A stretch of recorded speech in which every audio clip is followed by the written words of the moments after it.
everybody. It's me, Timmy Flyersguys, and welcome to another edition of Flyersguys Top 10. I'm your host, Timmy Flyersguys. In today's episode, I'd like to talk about my top 10. I would like to talk about the top 10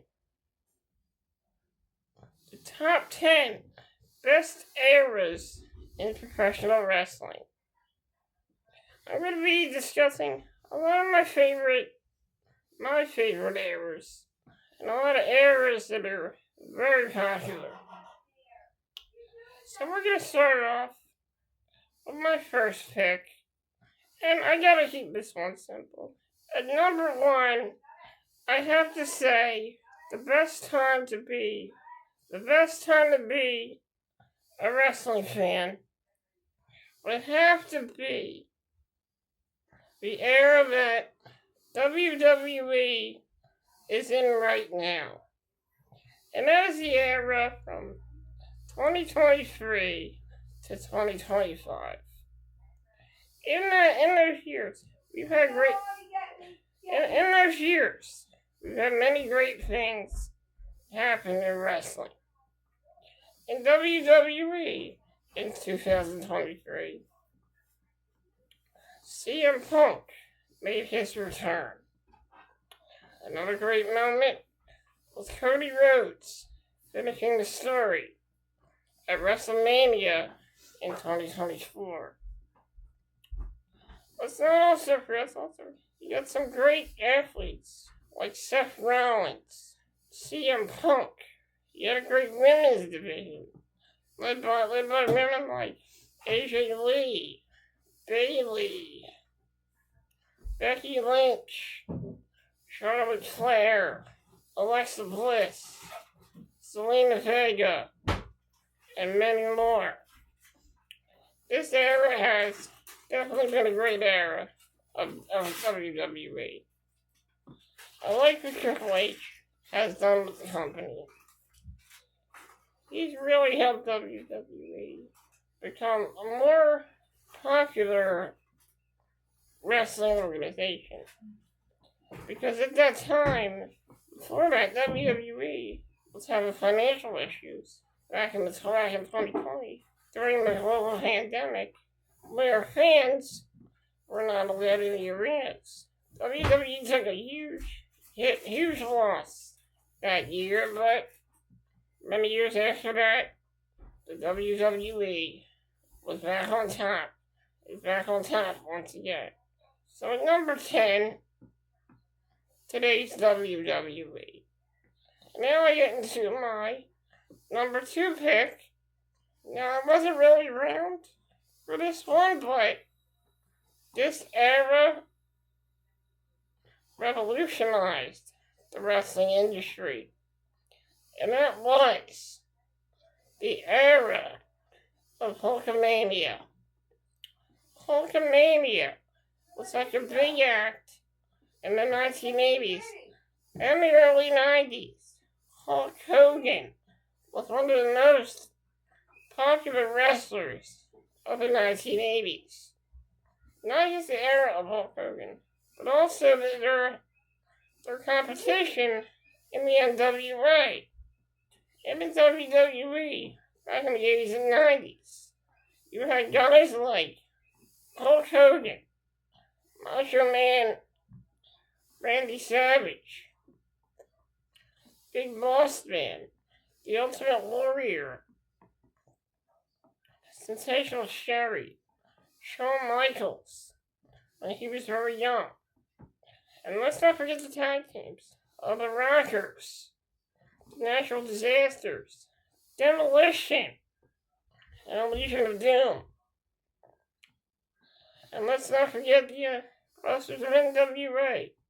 Who can forget the big rivalry between Dusty Rhodes and Nature Boy Ric Flair? We also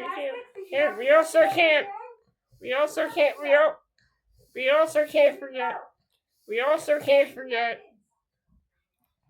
We also can't forget about guys like Magnum CA, the Great Muda, General Chris Adams, and yes, stars of the AWA and world class as well, such as Kerry Von Erich, the Fabulous Freebirds, and many great wrestling wrestlers of the 80s and the 90s. So that's my number 10 pick, is wrestling in the 80s, and your early 90s. Now we get into that was my number 9 pick. And at number 8, another one of my favorites would have to be, at number 8,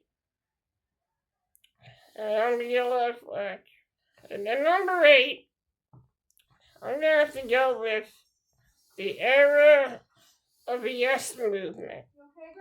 That lasted from 2013 to 2014, where Daniel Bryan finally captured the WWE Championship after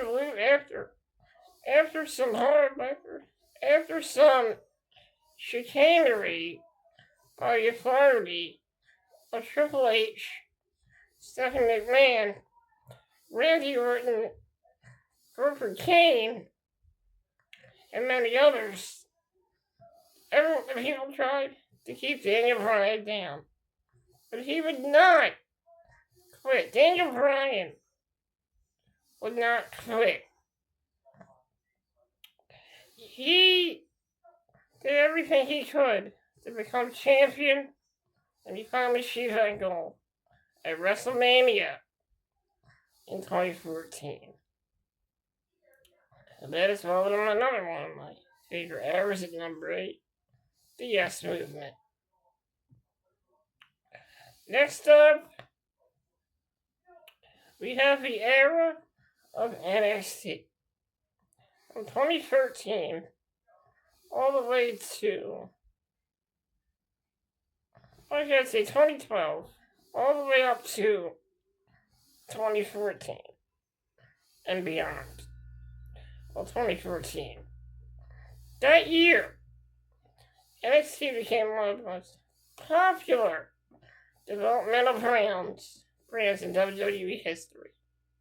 Formerly known as FCW from 2008 to 2012, NXT became a household name. You had guys like Seth Rollins, Big E, Sami Zayn, Bo Dallas, Bayley, Becky Lynch, Charlotte Flair, Sasha Banks, Nia Jax, Shinsuke Nakamura, and many others. And also, I forgot to mention, also Kevin Owens as well. The era of NXT became very popular. In the summer of 2014, Bayley officially captured the WWE Championship at NXT. At NXT TakeOver Brooklyn, where Bayley defeated Sasha Banks to become the NXT Women's Champion. Let's also not forget, we have wrestlers like Paige, Emma, and also Liv Morgan, who started out as I forget what her name was, but Liv Morgan. Also, let's not forget, and the tag teams, Enzo Amore and Big Cass, The Revival, Nash and Dawson. And also, let's not forget Johnny Gargano and Tommaso Ciampa. Yeah, well, I said era of NXT. Yeah, the era of NXT. And let's not forget, was the time Sami Zayn. The time Sami Zayn captured the NXT Championship. When he beat Adrian Neville to become champion. Let's go all the way back to his Iron Man match with Cesaro. It was another classic. And let's not also forget Kevin Owens. And he went on a tear, beating Sami Zayn to capture the NXT Championship. This was a great era in WWE television, WWE. From the beginnings at FCW, to sold out crowds, NXT became very popular, and I was hooked. So let's see here. We did number 10. We talked about today's WWE. Number 9, we talked about the 90s. Number 8, talked about the Yes Movement. And this was my number 7 pick on this countdown. And don't worry, I'm only putting this on number 7 because there's a lot that's going to get even better. And number 6 on this countdown. Number 6 would have to be. And number 6 on this countdown would have to be the era of Extreme. What I'm talking about is ECW. No, I'm not talking about 1993 to 94, when it was Eastern Championship Wrestling. When it officially became Extreme, when Shane Douglas did the unthinkable. After winning the NWA Championship, Shane Douglas denounced the title and threw it down. And a symbol of defiance. That was the night the line was crossed. And ECW Extreme Championship Wrestling, an innovator by the name of Paul Heyman, brought ECW to the great city of Philadelphia. A city known for the brushery bullies. Came off their own kind of wrestling. That was Extreme Championship Wrestling. And you had guys like Tommy Dreamer, The Sandman, Cactus Jack, Mikey Whipwreck, Raven, Sabu, Terry Funk, Balls Mahoney,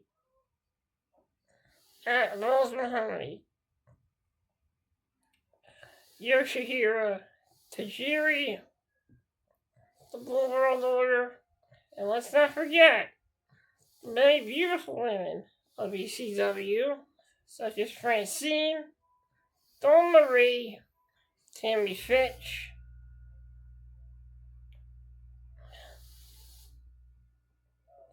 and also Kimona Wanalea, and also Angel Amoroso as well. And let's also not forget Elektra, and I think that's all I named right there. But you also had other wrestlers, such as Super Crazy, Bam Bam Bigelow, Shane Douglas, and many other great athletes. ECW was the alternative if you were not into WWF. And if you weren't into WCW, you had a third alternative, and that was ECW, Extreme Championship Wrestling. And that is my number Sixth pick on this countdown, the era of Extreme. Now we get into number 5 on this countdown. And at number 5, I gotta go with NXT from 2017 to 2019. That year, NXT really hit its peak. The guys like, well, some guys I cannot talk about due to, I already talked about Enzo and Cass. Your guys like the Velveteen Dream, the Undisputed Era, Lars Sullivan, Johnny Gargano, and Tommaso Ciampa. Let's not forget the huge rivalry between Tommaso Ciampa and Johnny Gargano. It was a long-standing feud between the two. And it all started back in NXT Chicago when Tommaso Ciampa did the unthinkable, betraying his tag team partner of Johnny Gargano. The storyline was kind of strange, but the storyline was Johnny Gargano, after losing to Ciampa, Gargano could not buy a win. He lost matches to Andrade, lost matches to the Velveteen Dream, and a lot of people were calling him Johnny Loser. At the time, Johnny Gargano unwittingly ended up in a feud with Aleister Black when he super kicked Aleister Black in the face on an episode of NXT. The rivalry culminated in 2018 when Johnny Gargano and Tommaso Ciampa had their first match, where Johnny Gargano got the best of Ciampa. Then later in the summer of 2018, the two would go at it again in a no-holds-barred match at one of the NXT takeovers. It was Tommaso Ciampa that outsmarted Johnny Gargano, getting the victory. Later in 2019, the feud between Tommaso Ciampa and Johnny Gargano officially came to an end. Johnny Gargano set his sights on the NXT Championship when Johnny Gargano challenged Adam Cole, the Undisputed Era, to a match at an NXT takeover.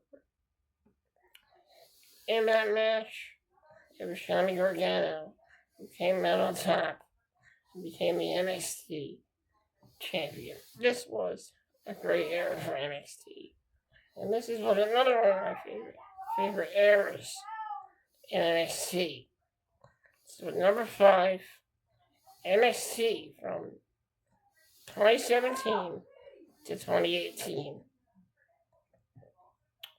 Now we get into my number 4 pick on this countdown. And at number 4,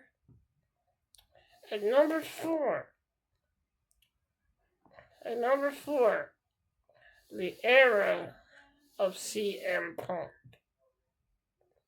Before he became WWE champion, CM Punk started out in ECW back in 2007, where he made his debut. Shortly after that, he was brought up to the main roster in 2008, where CM Punk became Intercontinental Champion by defeating William Regal. Shortly after that, he was in a tag team with Kofi Kingston, where him and Kofi Kingston became tag team champions. Many months later, CM Punk would be taken out by Randy Orton and Legacy backstage. Randy Orton was taken out. CM Punk was taken out. He was on the shelf for many months. Later in 2009, he became a heel when he attacked Jeff Hardy. CM Punk was a heel, and he was known as the straight edge savior, preaching to everyone to not do drugs and not drink alcohol. CM Punk became World Heavyweight Champion, not just once but twice. Once in 2008, when he was a babyface, and then 2009, when he became a heel again. Around this time in 2010, he had many feuds with John Cena, Randy Orton, and many others, including The Big Show as well with CM Punk, with throwing a mask on his face because he had been shaved bald by Rey Mysterio. Yes, he was in a rivalry with Rey Mysterio as well. Fast forward to 2011, where CM Punk had one of his best promos in the summer of 2011, when he came out and aired his grievances on the air about the shape of WWE and how they're keeping a guy like CM Punk down. CM Punk did have a match with John Cena, and there was a lot of implications at the Money in the Bank pay-per-view. CM Punk faced off with John Cena at the 2011 SummerSlam. And CM Punk not only became WWE champion, he also became a babyface once again, as CM Punk became very popular in 2011. Now, this isn't my only CM Punk thing that happened here. It's number 3, there's going to be another one as well. In 2011, CM Punk became champion by defeating John Cena. After winning the title, he left WWE, supposedly. And then on an episode of Monday Night Raw, John Cena made his return once again, as he faced off with John Cena once again at the Night of Champions pay-per-view, where CM Punk came on top. CM Punk remained champion. Shortly after this, he lost the title to Alberto Del Rio, but gained it back a few months later. And that was my number 4 pick on this countdown, the Summer of Punk. Now I get into my number 3 pick on this countdown, is CM Punk's title reign in 2012. During this time, CM Punk turned heel at Raw 1000, where CM Punk, at Raw 1000, where John Cena faced off with CM Punk. Where John Cena faced off against the Big Show. At the end of that match, chicane took place. And then Rock came out to help out. Unfortunately, CM Punk did the unthinkable, delivering a devastating GTS to The Rock. This would set up a match at the upcoming pay-per-view for the champion. Well, this time CM Punk was still the champion. CM Punk then aligned himself with his best friend, Paul Heyman. And CM Punk had one of the longest title reigns in 2011 and 2012. CM Punk faced guys like The Undertaker,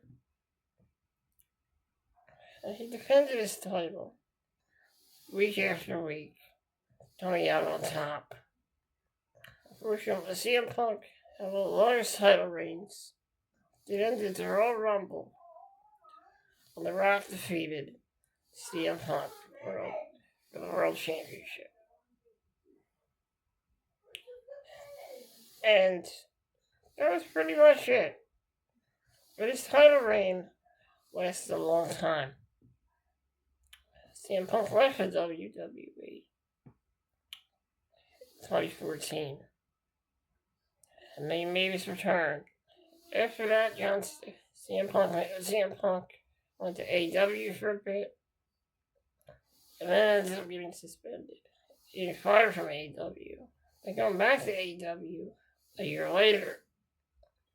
Shortly after that, CM Punk cut ties with AEW and went back to WWE in 2023. And number 4, CM Punk's title reign. Now we get into my number 2 pick on this countdown. I don't know. A lot of people are going to be upset that I put this on a countdown. But alright.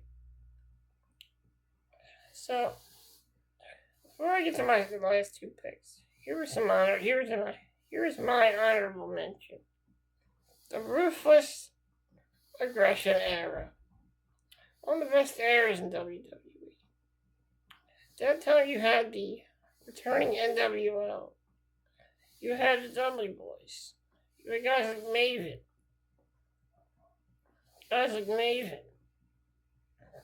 The Undertaker. Hulk Hogan. Chris Benoit. Eddie Guerrero. Kurt Angle. Edge. Christian. And many others.